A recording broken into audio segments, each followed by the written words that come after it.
Donc,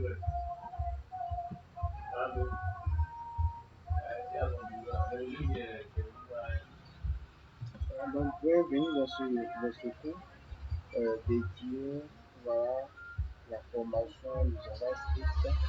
Et donc, aujourd'hui, nous allons parler du DOM. C'est quoi le DOM? À quoi est-ce que le DOM nous sert à faire dans le web? Voilà, donc, lorsqu'on parle de DOM, on parle de Document Object Model. Donc, c'est une interface de programmation voilà, euh, qui représente la structure d'un document HTML et XML.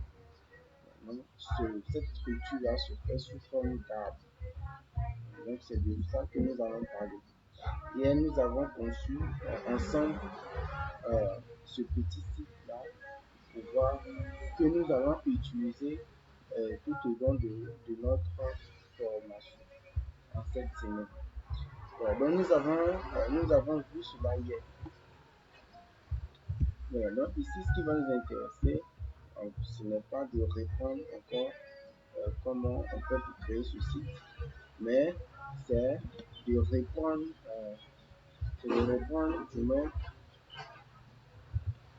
répondre, le JavaScript. C'est ce qui va nous intéresser ici. Alors ici, lorsqu'on fait ajouter, on ajoute, on peut retirer l'argent, tout comme on peut ajouter l'argent. Voilà, donc c'est un peu ce qu'on a vu. Donc c'est quand le DOM, on a dit le DOM, on appelle cela Document Object Model. Donc on va télécharger ici une image DOM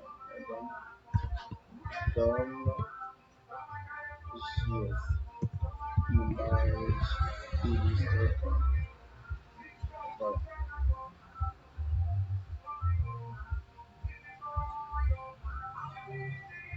Et voilà.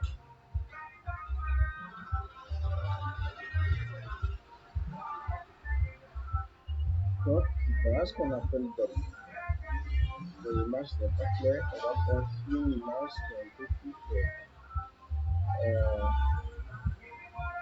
Voilà. Donc voilà ce qu'on appelle DOM.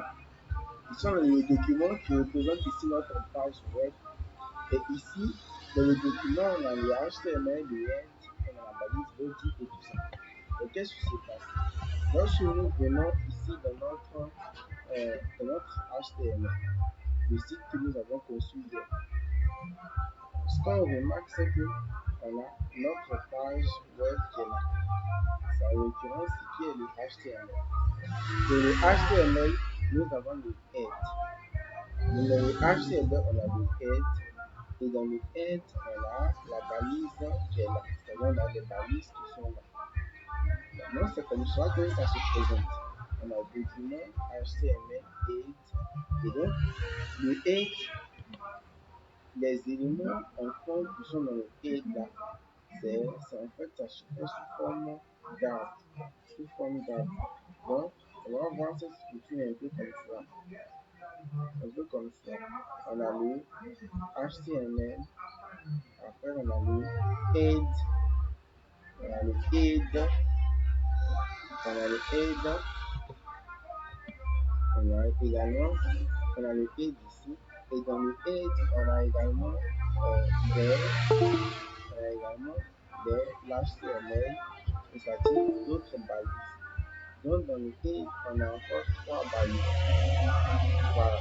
Donc, tout ça, c'est dans le document parent qui est le HTML. Donc, sur le HTML, dans le HTML, on a le head, et dans le head, on a ces 4 éléments. On a l'état, on a tout cela. Donc, ça, c'est le head en question. Donc, c'est le head qui est là. Voilà. Donc, ce qu'on va faire, ce qui se passe, c'est que dans notre page web, ça crée un objet. Nous ne voyons pas cela comme cela, mais dans notre page web, ça crée un objet, ça crée un nouvel objet. Et ce nouvel objet, c'est comme cela que ça se dispose. En fait, c'est plutôt comme ça. Chacun est attaché à son élément parent. Dans chaque balise parent, c'est ses enfants qui qui sont attachés les uns aux autres. Voilà. Donc c'est un peu cela. Donc, si on prend autre balise, par exemple la balise body, body qui est là, il est aussi d'éléments, il vient du HTML. Donc il est ici, et puis on a l'élément parent ici. Donc tout ça, il vient du HTML. Donc dans le body cache, on a par exemple les divs qui est là. On a également, on a du moins le HTML, le H1 qui est là. On a les divs, il y a les divs, on a aussi d'autres choses. Et puis on a finalement la balise script. Donc si on veut représenter cela sous forme de DOM, on va dire on a dans la balise body, on a le H1. Donc on a le H1 qui est là. Dans la balise body, on a le H1. Donc le H1, donc ça c'est le H1. On va dire ici c'est le H1. Voilà. Donc il est bon que je puisse écrire les noms, donc ça sera en référence. Et ici on va dire body. Et là on va dire par exemple HTML. HTML.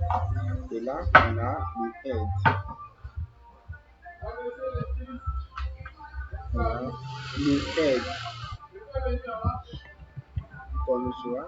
Et dans le head, on a tous ces éléments du head. Dans le body, on a tous ces éléments du body. On a NH1 qui est là. NH1, H1, H1.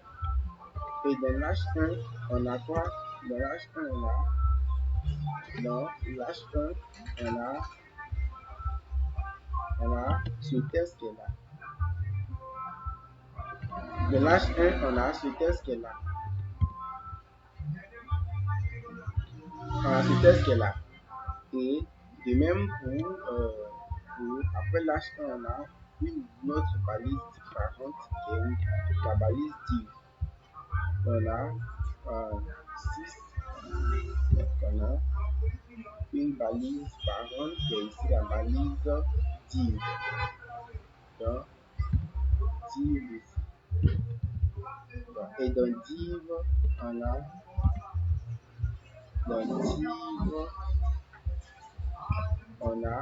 d'autres balises. Dans div, on a d'autres balises. Donc c'est comme ça que les choses se présentent dans le document. Donc, on a fait les choses. Donc voilà, on pense à la définition du DOM. Donc, si je veux, par exemple, avoir ce texte-là, on va appeler ça, je suis en train de manipuler le DOM. Parce que ici, ce que je veux faire, c'est que je veux un élément particulier de mon document qui est là. Et ici, je veux la balise, par exemple, H1. Donc, comme je veux la balise H1, qu'est-ce que je vais faire? Dans mon fichier JavaScript, je vais ici, pour interagir avec le DOM, je vais utiliser le mot-clé document. Alors, ce que moi je veux, c'est le span. C'est le span que je veux. Donc, j'ai créé une variable, par exemple, que je vais appeler span. Et pour interagir avec la balise span, c'est-à-dire pour avoir la balise span qui est là, la balise span, ça correspond à ça. Pour avoir ça, il faudrait que j'utilise document. Mais à chaque fois que j'utilise document, cela veut dire que je veux interagir avec le DOM. Donc, document veut dire je veux interagir avec le document du DOM. C'est-à-dire je veux interagir avec les balises de mon HTML. Donc ici, lorsque je fais comme ça, que je veux par exemple le span, je vais dire get element by tag name. Voilà. Et là, ça va récupérer le span. Donc, je spécifie ici la balise que je veux. Par exemple, si je veux H1, je fais H1. Si je veux span, je mets span. Parce que ici, moi, ce que je veux, c'est que Je lui dis de récupérer toutes les balises spam qui se trouvent dans mon document. C'est ce que j'ai dit ici. Et ça va me renvoyer cela sous forme d'arrêt. On m'a dit le spam dans la balise, je sais pas, la balise spam est deux points et là, je vais afficher spam. Ça m'a envoyé cela dans un arrêt, dans un tableau. Donc, cela me retourne un tableau. Voilà, un tableau. Voilà. Donc, c'est en l'occurrence ce qu'il va faire. Il va me retourner un tableau. Donc, le span va, c'est-à-dire l'élément get element by tag names, donc, me retourne un tableau. Donc, get element by tag names retourne un tableau. Donc, voilà ce que vous devez comprendre. Maintenant, si je vais ici, et que je vais dans mes logs, je vois ici la balise spam est deux points et je vois HTML et dans HTML j'ai ma balise spam qui est là. Comme il y a une seule balise, alors voilà pourquoi il y en a un. Si j'avais déclaré une autre balise spam comme cela, par exemple, je vais l'appeler test, test comme cela, j'aurais eu ici 2. Donc ça va changer. On va avoir ici longueur 2. On va avoir span qui est là. Et on va avoir également un autre span qui est là. Donc ça récupère tous les spans de mon document HTML. Donc voilà ce qu'on va comprendre sur ça. Donc on va dire que le DOM transforme donc un document HTML en une structure arborescente. On va donner la définition. On va dire DOM. Le DOM. Le DOM. Voilà. Donc par définition, on dira que le DOM transforme une structure, donc transforme une structure HTML en arbre. Sinon, transforme un document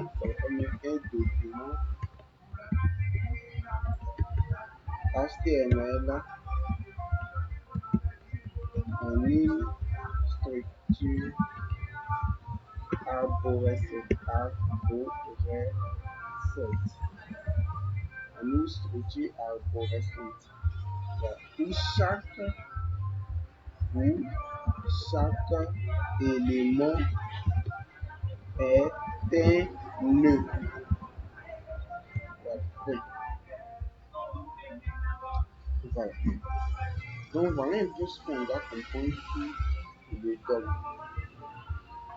Après, on va parler également de plein d'autres choses, par exemple, d'autres choses associées au DOM. Là, on a récupéré quoi? On a récupéré, donc, pour manipuler, on va dire ici que pour manipuler le DOM,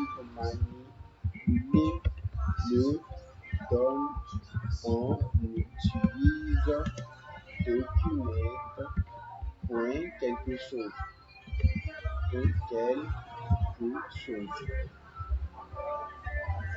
Comme quelque chose. Point quelque chose. Et donc, document point quelque chose, notre quelque chose c'est get element by tag name, ça nous permet de récupérer, donc ça retourne un tableau, ça retourne un tableau contenant les balises spam. Voilà. On va dire ici la propriété, la propriété,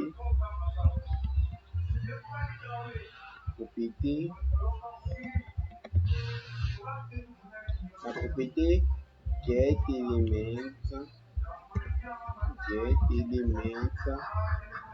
by tag name,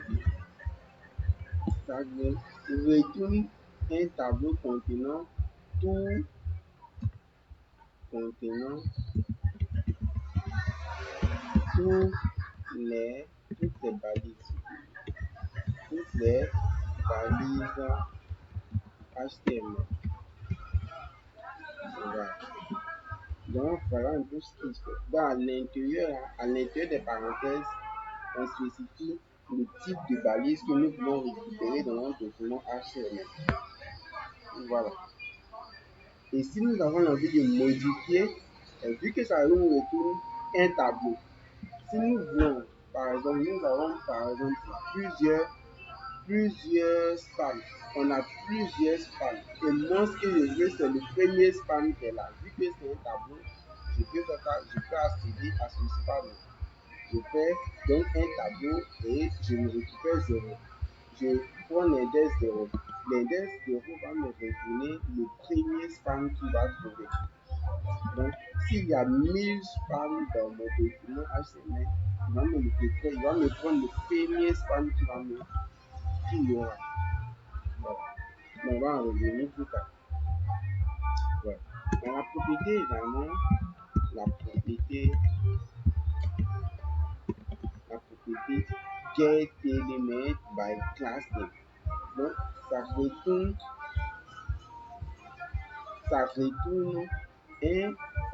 tout simplement get element retourne la balise qui comprend la classe spécifiée.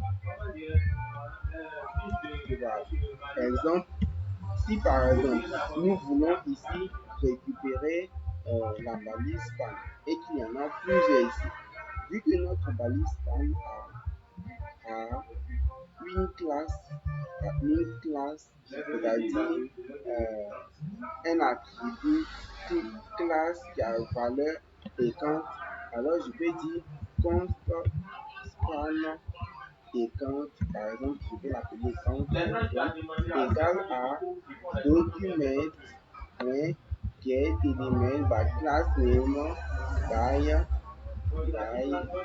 get element by class name. Et là, je vais lui dire à l'intérieur de sa parenthèse, je vais dire account. Et lorsque je mets la balise, je mets le nom account, ça va me faire ça. Lorsque je fais console.log, je lui dis la balise span de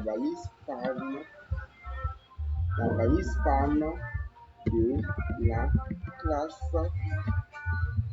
account est, et lorsque je fais ça, ça m'affiche la balise qui est là. Ça m'affiche quoi? La balise qui est là. Bon. Donc ça m'affiche un tableau, donc ça retourne un tableau contenant les balises qui comprend la classe spécifique. Voilà. Donc s'il y a plusieurs balises span qui ont donc les mêmes classes, les mêmes noms de classes, alors on aura autre propriété qu'on va voir ça plus tard.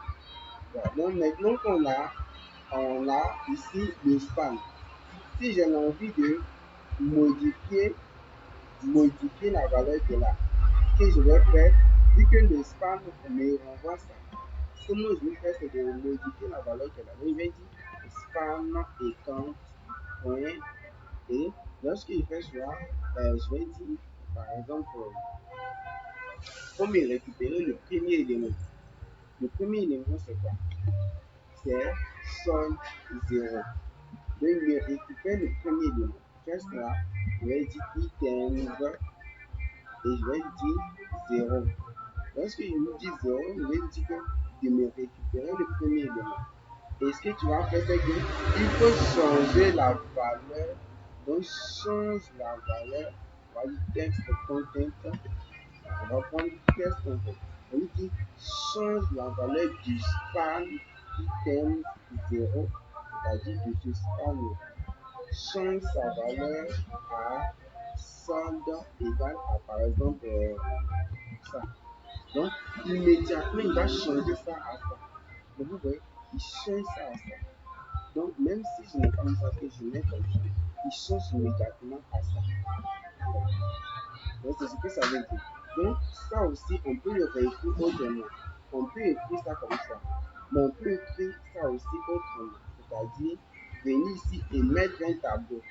Parce que c'est un arrêt. Rappelez-vous les types données. Quand c'est un arrêt, on peut aussi faire ça. Mais lorsqu'il fait ça, ça donne la même chose. Donc voilà un peu ce qu'on va comprendre sur donc là, c'est un rendez-vous jeudi. Donc, c'est en l'occurrence, quand on devait dire, c'est un rendez-vous jeudi.